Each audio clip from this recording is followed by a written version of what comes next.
Last ভিডিওতে আমরা যেখানে শেষ করেছিলাম আজকে সেখান থেকেই কন্টিনিউ করব। তো আমরা যেটা শুরু করেছিলাম সেটা হচ্ছে আমরা টেস্ট পেপার 2020 যেটা ছিল বিবি কুন্ডু টেস্ট পেপার, তো সেখান থেকে আমরা HTML এর কোয়েশ্চেন সলভ করা শুরু করেছিলাম। তো আগের দিন আমরা ফার্স্ট যে কোয়েশ্চেন পেপারটা ছিল সেই কোয়েশ্চেন পেপারের HTML পার্টটা আমরা সলভ করেছিলাম। তো আজকে সেকেন্ড যে কোয়েশ্চেন পেপারটা, তো সেই কোয়েশ্চেন পেপারটা আজকে আমরা সলভ করব। তো সেকেন্ড যেখানে কম্পিউটার অ্যাপ্লিকেশনের কোয়েশ্চেন পেপার ছিল সেটা হচ্ছে পেজ নাম্বার 177। তো পেজ নাম্বার 177 এ ফার্স্ট যে প্রশ্নটা ছিল সেটা হচ্ছে HTML এ কন্টেনার ট্যাগ এবং এমটি ট্যাগের পার্থক্য কি সেটা লিখতে বলা হয়েছিল। তাহলে কন্টেনার ট্যাগ আর এমটি ট্যাগ কি জিনিস সেটা আমরা অলরেডি পড়ে এসেছি। তো সেটাই এখানে আমরা লিখেছি যে HTML ডকুমেন্টে কোনো ফরম্যাটিংয়ের ক্ষেত্রে কন্টেন্টের আগে ও পরে শুরুর ট্যাগ মানে স্টার্টিং ট্যাগ এবং অন্তিম ট্যাগ ক্লোজিং ট্যাগ উভয়ই ব্যবহার করা হয় সেই সকল ট্যাগগুলিকে কন্টেনার ট্যাগ বলে।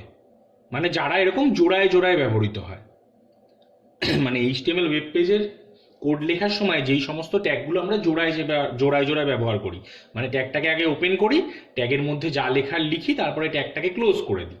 তো এই রকম ধরনের যে ট্যাগগুলো আছে যারা কিনা জোড়ায় জোড়ায় ব্যবহার করা হয়, মানে তারা কাউকে কন্টেন করছে, তার ভিতরে কোনো একটা কন্টেন্ট থাকছে। একটা কন্টেনার যেরকম আমরা যেরকম প্লাস্টিকের কন্টেনার ব্যবহার করি না বাড়িতে, যে প্লাস্টিকের টিফিন বক্স যেরকম ধরো ব্যবহার করছি, তো তার ভেতরে তো কিছু জিনিস থাকে, আমরা তাকে বন্ধ করে রেখে দিই। তাহলে একটা ঢাকনা থাকে তার অংশ, একটা মূল পাত্র থাকে। তাহলে যে কন্টেনারগুলো আমরা ব্যবহার করি তারা কি করে, কোনো জিনিস তার মধ্যে কন্টেন করে, মানে তার ভিতরে কিছু জিনিসপত্র থাকে। সেরকম এই যে ট্যাগগুলো, এই ট্যাগগুলোর মধ্যেও কিছু জিনিসপত্র কন্টেন্ট থাকে। তাই আমরা একটা দিয়ে শুরু করি, ট্যাগটাকে দিয়ে শুরু করি, আবার লাস্টে যেই কাজটা আমরা করতে চাইছি সেই কাজটা করা হয়ে গেলে ট্যাগটাকে আমরা আবার ক্লোজ করি। এই ওপেনিং ট্যাগ আর ক্লোজিং ট্যাগের মধ্যে আমাদের কন্টেন্টটা থাকে। তো এই কন্টেন্টটাকে কন্টেন করছে এই দুই জোড়া ট্যাগ, একটা ওপেনিং ট্যাগ একটা ক্লোজিং ট্যাগ, মানে যেটাকে আমরা বলছি স্টার্টিং ট্যাগ আর ক্লোজিং ট্যাগ। তাহলে এই শুরুর ট্যাগ এবং শেষের ট্যাগ অন্তিম ট্যাগ এই দুটো মাঝখানে থাকছে হচ্ছে আমাদের মেন কন্টেন্টটা, বিষয়বস্তুটা। তাহলে এই যেই সমস্ত ট্যাগগুলো যারা কিনা এরকম জোড়ায় জোড়ায় ব্যবহার করা হয়, যাদেরকে এরকম জোড়ায় জোড়ায় ব্যবহার করা হয়, কিছু ট্যাগের উদাহরণ আমরা নিচে যেরকম লিখেছি, সেই জোড়ায় ব্যবহৃত ট্যাগগুলোকে আমরা কন্টেনার ট্যাগ বলি। কেন কন্টেনার বলি? কন্টেনার কথাটা বুঝতে পারছি যে তারা কাউকে কন্টেন করছে, এটা কন্টেনারের মতো সে কাজ করছে, তার ভেতরে কেউ থাকছে, তাই এদেরকে আমরা কন্টেনার ট্যাগ বলি। তাহলে সেরকম কয়েকটা ট্যাগের উদাহরণ কি, যে আমরা যেরকম এ ট্যাগ অ্যাঙ্কার ট্যাগটাকে ওপেন করতে হয়, ক্লোজ করতে হয়, বি ট্যাগ আছে, ইউ ট্যাগ আছে, সেরকম হেড ট্যাগ আছে, এরকম বিভিন্ন যে ট্যাগগুলো আছে যাদেরকে কিনা ওপেন করলে ক্লোজ করতে হয়, সেই সমস্ত ট্যাগগুলোকেই আমরা কন্টেনার ট্যাগ বলি। আর এমটি ট্যাগ কারা?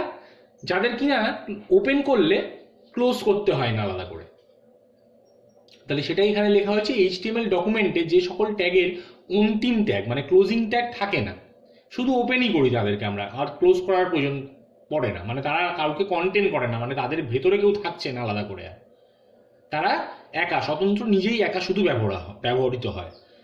তাহলে সেই সমস্ত ট্যাগগুলোকে আমরা বলছি এমটি ট্যাগ। এমটি মানে ফাঁকা, মানে তার ভেতরে কেউ নেই, সে একা ব্যবহৃত হয়েছে, তাই এই নামটা এসছে ওইখান থেকে, যে সে একা এমটি মানে ফাঁকা, তার ভেতরে কেউ নেই, সে একাই ব্যবহৃত হয়েছে।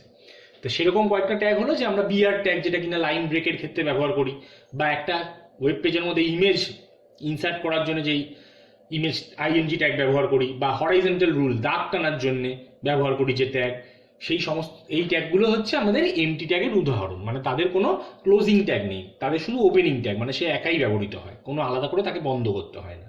তাহলে এই ধরনের ট্যাগগুলোকে আমরা বলছি এমটি ট্যাগ। নেক্সট, এই 2 নম্বর কোয়েশ্চেনের যে সেকেন্ড পার্টটা ছিল, সেই সেকেন্ড পার্টে কি দেখতে পাচ্ছি আমরা, সেকেন্ড কোয়েশ্চেনটা যে HTML এ লিঙ্কিং করার জন্য কোন ট্যাগটি ব্যবহার করা হয়। তাহলে আমরা এতদিনে অনেক লিঙ্ক করে এসেছি, আমরা থিওরিতে ব্যবহার করে এসেছি, প্র্যাকটিক্যালের ক্ষেত্রেও আমরা দেখে এসেছি যে লিঙ্ক, দুটো পেজের মধ্যে লিঙ্ক স্থাপন, মানে একটা পেজ থেকে আরেকটা পেজে যাওয়ার জন্য যেই ট্যাগটা আমরা ব্যবহার করি সেই ট্যাগটাকে আমরা অ্যাঙ্কার ট্যাগ বলি, যেটা কিনা আমরা এ বলে লিখি। তাহলে সেটাই এখানে লেখা হয়েছে এইচটিএমএল ডকুমেন্টে হাইপারলিংক বা লিঙ্কিং করার জন্য এ ট্যাগ বা অ্যাঙ্কার ট্যাগ ব্যবহৃত হয়। এবার এই প্রশ্নটার মধ্যে আরেকটা অংশ ছিল কি, যে এই ট্যাগের একটি অ্যাট্রিবিউট উদাহরণ সহ লেখো। উদাহরণ মানে এখানে বলছে কোড লিখতে বলা হয়েছে অ্যাকচুয়ালি। তাহলে এই ট্যাগের সাথে যেই অ্যাট্রিবিউটটা আমরা ইউজ করি খুব আমাদের ভালোভাবেই মনে আছে, যে HREF মানে হাইপার রেফারেন্স, মানে কোন পেজকে রেফার করবে সেই যে অ্যাট্রিবিউটটা, সেটার কথাই এখানে আমরা উল্লেখ করব। তাহলে সেটাই আমরা প্যারাগ্রাফ করে লিখেছি যে এ ট্যাগের সাথে বা সঙ্গে HREF, যাকে আমরা বলি হাইপার রেফারেন্স, তাহলে HREF অ্যাট্রিবিউট ব্যবহার করে যে ওয়েব পেজের সাথে লিঙ্ক বা সংযোগ স্থাপন করতে চাই সেই ওয়েব পেজের ফাইল নেমটি পাথ সহ একটি ডাবল কোটেশন মানে ডাবল ইনভার্টেড কমা মধ্যে চিহ্নের মাঝে উল্লেখ করতে হয়। তাহলে এখানে এই পাথ সহ মানে কি, আমরা তো সবসময় যেটা দেখেছি কি, যে একটা ওয়েব পেজের সাথে আরেকটা ওয়েব পেজের লিঙ্ক করেছি, যেটা কিনা দুটোই ওয়েব পেজে আমাদের বানানো, তাই আমাদের শুধু নামগুলো মেনশন করলেই দিয়ে মানে কাজ হয়ে যেত। এবার অনেক সময় আমরা দেখেছিলাম, একটা দুটো প্রশ্ন দেখেছিলাম, যে কোনো একটা আমাদের বানানো ওয়েব পেজের সাথে কোনো একটা অলরেডি ক্রিয়েটেড ইন্টারনেটে যেরকম পেজ রয়েছে, যে গুগল সার্চের পেজ, সেই পেজের লিঙ্ক করেছি। তাহলে সেই ক্ষেত্রে কি করতে হতো, আমরা দেখতে পারতাম যে পুরো ওয়েব পেজটার ইউআরএল, পুরো অ্যাড্রেসটা আমাদের লিখতে হতো। বা আমরা ধরো ডেস্কটপে বসে একটা ওয়েব পেজ বানিয়েছি আর আমাদের আরেকটা ওয়েব পেজ পড়ে রয়েছে এফ ড্রাইভে, তাহলে সেই ক্ষেত্রে কি করতে হতো, আমাদের পুরো এফ ড্রাইভে কোন লোকেশনে ওই ওয়েব পেজটা রয়েছে পুরো লোকেশনটা মেনশন করতে হতো। সেটাই এখানে পাথ বলা হয়েছে, যে একই জায়গায় যদি দুটো ওয়েব পেজ অবস্থিত থাকে তাহলে শুধু ফাইল নেম মেনশন করলেই হয়ে যায়। আর যদি দুটো ওয়েব পেজ দুটো ভিন্ন লোকেশনে দুটো ভিন্ন ড্রাইভে অবস্থিত থাকে, তাহলে সেই ক্ষেত্রে আমাদের পুরো পাথ মানে পুরো লোকেশনের পাথটা আমাদের মেনশন করতে হয়। তাহলে দুটো ওয়েব পেজের মধ্যে লিঙ্ক স্থাপন করতে গেলে ফাইলটার নেম দিয়েও আমরা স্থাপন করতে পারি, যদি দুখানা ফাইল একই জায়গায় থাকে, একই ড্রাইভে একই লোকেশনের মধ্যে থাকে। আর যদি ভিন্ন লোকেশনে থাকে তাহলে সেই ক্ষেত্রে আমাদের পাথ পুরো মেনশন করে দিতে হয় ডাবল ইনভার্টেড কমার মধ্যে। তাহলে এখানে একটা উদাহরণে সেই কোড একটা লিখে দেওয়া হয়েছে, যে কিনা আমরা যেখানে এই মেন প্রথম অংশটুকু আমি আলাদা করে বললাম না, এগুলো তোমরা সবাই জানো যে হেড টাইটেল কিভাবে দিতে হয়, ব্যবহার করতে হয়। তাহলে হাইপার রেফারেন্সের ক্ষেত্রে দেখলাম কি, যে এ ট্যাগটাকে ওপেন করে লিঙ্কিং করার জন্য কি হয়েছে, এ ট্যাগটাকে ওপেন করে এই HREF অ্যাট্রিবিউটটা মেনশন ব্যবহার করে ইকুয়াল টু দিয়ে যেই ওয়েব পেজে আমরা যেতে চাইছি সেই ওয়েব পেজের নামটা আমাদের এখানে মেনশন করে দিয়েছি, করে হাইপার টেক্সট, স্ক্রিনে যে টেক্সটটা আমরা দেখতে চাইছি সেই টেক্সটটা এখানে দিয়ে ফাইনালি আমরা অ্যাঙ্কার ট্যাগটাকে ক্লোজ করে দিয়েছি। এটা হচ্ছে আমাদের একটা ওয়েব পেজের সাথে আরেকটা ওয়েব পেজের লিঙ্ক স্থাপন করার ফরম্যাট, যে কোডটা লিখতে হয় আমাদের। যে আমরা এ ট্যাগটা ব্যবহার করেছি, হাইপার রেফারেন্সের মধ্যে কোন পেজকে সে রেফার করছে সেই পেজটার নাম এক্সটেনশন সহ নাম লিখতে হয়েছে, তারপরে স্ক্রিনে যেই লেখাটা আমি দেখতে চাইছি হাইপার টেক্সট হিসেবে লিখে লাস্টে অ্যাঙ্কার ট্যাগটাকে ক্লোজ করে দিতে হয়, করে লাস্টে ফাইনালি যেই ট্যাগগুলো ওপেন রয়েছে সেই ট্যাগগুলো ক্লোজ করে দিলেই আমাদের এই লিঙ্ক স্থাপনের কাজ কমপ্লিট হয়ে যায়। তাহলে এটা গেল 2 নম্বর প্রশ্নের বি অংশ যেটা ছিল সেটার উত্তর। সি যেটা ছিল 2 নম্বর প্রশ্নের সি যে পার্টটা ছিল সেই পার্টটায় কি কোয়েশ্চেন ছিল, যে টিআর ট্যাগ এবং টিডি ট্যাগের কাজ লেখো। তাহলে টিআর এবং টিডি এই দুটো ট্যাগ আমরা জানি টেবিল ট্যাগের সাথে ব্যবহার করা হয়, মানে টেবিল বানানোর জন্য এই ট্যাগ দুটো ব্যবহার করা হয়। তাহলে সেটাই আমরা দেখছি যে টিআর ট্যাগের সাহায্যে কি করি, আমরা টেবিলের মধ্যে রো বানাই। তাহলে এই টিআর ট্যাগ তাকে বলছি আমরা টেবিল রো এর ট্যাগ, মানে টেবিলের রো বানানোর, মানে টিআর এর ফুল ফর্ম হচ্ছে টেবিল রো। তাহলে টেবিলের মধ্যে রো বানানোর জন্য এই টিআর ট্যাগ ব্যবহার করা হয়। তাহলে টেবিলে কতগুলি রো হবে তা এই টিআর ট্যাগের সাহায্যে উল্লেখ করতে হয়, মানে যতবার আমরা টিআর ট্যাগ ব্যবহার করি টেবিল ট্যাগের মধ্যে ততগুলো রো টেবিলে ক্রিয়েটেড হয়। আর টিডি ট্যাগটা কি, টিডি ট্যাগটা হচ্ছে টেবিলের মধ্যে যে আমরা ডেটা ভরতে চাইছি, এই টিডির ফুল ফর্মই হলো টেবিল ডেটা, মানে টেবিলের ফার্স্ট যে রো সেখানে আমরা হেডার দিই, মানে হেডিং থাকে, যেটাকে আমরা টিএইচ ট্যাগ মেনশন করে টিএইচ ট্যাগ ব্যবহার করে আমরা ফার্স্ট রো এর হেডিংগুলো দিই, টেবিল হেডার। তাহলে সেই হেডারের আন্ডারে কিছু তথ্য আমরা তো রাখি তথ্যগুলোকে, তো সেই তথ্যগুলোই হচ্ছে টেবিলের ডেটা। তাহলে এই টেবিলের মধ্যে ডেটা ইনসার্ট করার জন্যে আমাদের এই টিডি ট্যাগটা ব্যবহার করা হয়। তাহলে টিডি ট্যাগের দ্বারা টেবিল হেডার ফিল্ডগুলিতে ডেটা বা রেকর্ড যুক্ত করা যায়। তাহলে ফার্স্ট যে রো সেখানে টেবিলের হেডারগুলো থাকছে, তো তারপরে নিচের যে রোগুলো সেই রোগুলোর মধ্যে যারা থাকছে তারা হচ্ছে ওই টিডি, মানে টেবিলের ডেটা। তো সেই টেবিলের ডেটাগুলো ওই টেবিলের মধ্যে বানানোর জন্য আমাদের এই টিডি ট্যাগটা ব্যবহার করা হয়। তাহলে এটা গেল আমাদের 2-এর সি এর প্রশ্নের উত্তর। এবার এই পুরো 3টে প্রশ্নের সাথে আরো একটা গোটা অথবা প্রশ্ন ছিল। আমরা জানি যে একটা পার্ট এই ওয়েব পেজের ক্ষেত্রে, এইচটিএমএল এর ক্ষেত্রে কি হয় যে একটা পার্ট পুরো থিওরি থেকে আসে, আর অথবা পার্টে পুরো একটা কোডিং লিখতে দেয়। তাহলে থিওরির পোর্শনটা আমাদের উপরের কোয়েশ্চেনটায় চলে গেল 2-এর ABC-তে, আর কোডিং এর পার্টটা এবার আমাদের নেক্সট অথবা প্রশ্নে আসছে। তাহলে অথবা বলে যে কোডিং আমাদের লিখতে দিয়েছিল সেই প্রশ্নটা ছিল যে এইচটিএমএল কোড ব্যবহার করে একটি ওয়েব পেজ তৈরি করো। একটি ওয়েব পেজ তৈরি করার জন্য কোডটি লেখো যেখানে নিম্নলিখিত বৈশিষ্ট্যগুলি থাকবে, মানে কি কি সেই পেজের মধ্যে থাকবে সেগুলো এবার আমাদের নিচে পরপর মেনশন করেছে। কি কি থাকবে? প্রথমে 1 নম্বরে বলা হচ্ছে ওয়েব পেজটির টাইটেল দাও মডার্ন কম্পিউটার অ্যাপ্লিকেশন। তাহলে ওয়েব পেজটার একটা টাইটেল আমাদের দিতে বলেছে। 2 নম্বরে কি, ওয়েব পেজটির মধ্যে সব থেকে মোটা হেডিং ট্যাগ ব্যবহার করে হেডিং দাও chapters of modern computer application. তাহলে হেডিং ট্যাগ 6টা হেডিং ট্যাগ আছে আমরা জানি, H1 থেকে H6। তাহলে সব থেকে মোটা, মানে এটা একটু ঘুরিয়ে বলেছে, আমরা হেডিং ট্যাগগুলো যে জেনারেলি কি আকার হিসেবে জানি যে সবচেয়ে বড় থেকে শুরু করে ছোটোর দিকে যায়। H1 হচ্ছে সবচেয়ে বড় সাইজের বড় আকারের হেডিং ট্যাগ, তারপরে H2, তারপরে H3, এরকম করে করে সবচেয়ে ছোট আকারের হেডিং ট্যাগ হলো H6। তাহলে এখানে বড় না বলে এখানে বলেছে মোটা, তার মানে ওই H1টাই সব থেকে মোটা হচ্ছে H1টা, যেটা আকারেও বড় এবং লেখাগুলোও মোটা। তাহলে এখানে ওয়েব পেজটির মধ্যে ওই একটা হেডিং ট্যাগ ব্যবহার করে, মোটা হেডিং ট্যাগ ব্যবহার করে একটা নির্দিষ্ট হেডিং দিতে বলেছে। আর সিতে কি বলেছে, নিম্নলিখিত লিস্টটি তৈরি করো। তাহলে এখানে 1 2 3 4 করে, মানে আমি বুঝতে পারছি একটা অর্ডার্ড লিস্ট বানাতে দিয়েছে। নাম্বারিং থাকা মানেই সেটা হচ্ছে অর্ডারিং আছে তার মধ্যে একটা। তাহলে আমাদের একটা লিস্ট বানাতে দিয়েছে যেখানে কিনা লিস্টের মধ্যে 5খানা আইটেম থাকবে। তাহলে আমরা ওয়েব পেজটা বানাতে গেলে কি কোড লিখতে হবে, প্রথমে শুরু করে দিই লেখা। তাহলে যে কোনো ওয়েব পেজই বানাই না কেন আমরা জানি প্রথম ট্যাগটা, শুরুর ট্যাগটা কি হয় আমরা জানি যে HTML দিয়ে শুরু করতে হয় এবং একদম শেষে গিয়ে ওই HTML ট্যাগটা ক্লোজ হয়। বাদ বাকি যা বলে দেওয়া থাকে সেগুলো এই দুটো HTML এর মধ্যে থাকে। তাহলে এই শুরুর HTML আর শেষের HTML হচ্ছে, এটা হচ্ছে মেন কন্টেনার, মানে এদের মধ্যেই বাকি সমস্ত ট্যাগগুলো থাকে। তাহলে আমরা শুরু করলাম কি, এই HTML ট্যাগ ওপেন করে আমরা কাজ শুরু করলাম। তাহলে ফার্স্ট যে কাজটা আমাদের বলেছিল প্রশ্নে যে একটা টাইটেল দাও। তাহলে টাইটেল দেওয়ার জন্য আমরা জানি কি টাইটেল ট্যাগ ব্যবহার করতে হয়। সেই টাইটেল ট্যাগটা কোথায়, হেড ট্যাগের মধ্যে থাকে, মানে টাইটেলটা এই ওয়েব পেজের হেড অংশে থাকে, একদম উপরে মাথায় থাকে। তাহলে টাইটেল ট্যাগটা ইউজ করার আগে আমাদের হেড ট্যাগটাকে ওই জন্য ব্যবহার করতে হয়, যেহেতু পেজের হেডে থাকে একদম। তাহলে HTML কোড ট্যাগটা দেখার পরে আমরা হেড ট্যাগটাকে ওপেন করেছি, করে হেড ট্যাগের মধ্যে টাইটেল ট্যাগটাকে ব্যবহার করেছি, যেহেতু আমরা ওয়েব পেজের টাইটেল দিতে চাইছি। তাহলে হেড ট্যাগের মধ্যে টাইটেল ট্যাগ ওপেন করে যেই টাইটেলটা আমাদের দিতে বলেছিল মডার্ন কম্পিউটার অ্যাপ্লিকেশন, সেই টাইটেলটা আমরা লিখলাম টাইটেল ট্যাগের মধ্যে।